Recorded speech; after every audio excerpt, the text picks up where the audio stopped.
Climate change is one of the most debated topics in the world today because of the gigantic impact it has. Since it is such a broad topic, today I'll be talking about one harmful effect it has on the world, the destruction of coral reefs. This disappearing ecosystem directly harms the earth by decreasing biodiversity, harming many economic revenues, and affecting coastal communities.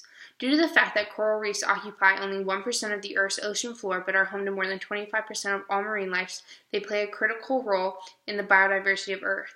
Unfortunately, due to the increase of CO2 in the Earth's atmosphere, they are dying. With the increase of carbon dioxide in our atmosphere, radiation from the sun is reflected back down to Earth rather than escaping our atmosphere, and this generates more heat.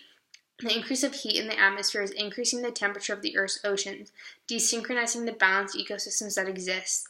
The increasing temperature and acidification of Earth's seas also causes coral bleaching, a harmful process where the symbiotic relationship between coral and algae is broken.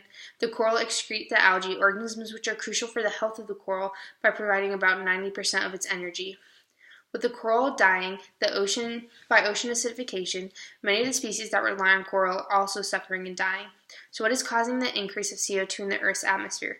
Since the start of the industrial era, the average global carbon dioxide rates have gone up exponentially. During the last 800,000 years, the rate of average global CO2 has fluctuated between around 180 parts per million during the Ice Age and around 280 parts per million during the interglacial hot periods.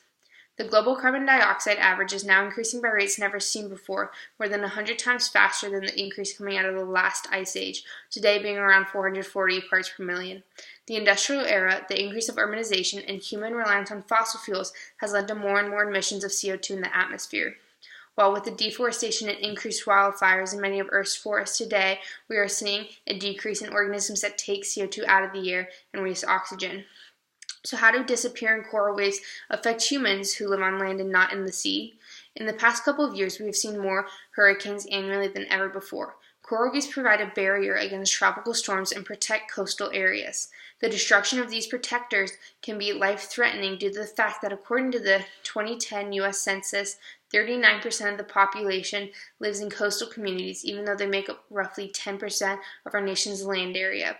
You might say this is horrible, but I live in the Midwest or far away from the ocean, so how does it affect me? Coastal communities are integral in world trade, tourism, agriculture, aquaculture, and fishing. The increase of tropical storms due to the destruction of our coral reefs can cause a decrease in all of these, hurting the economy of the United States and other countries, therefore hurting individuals all over the world. Thank you.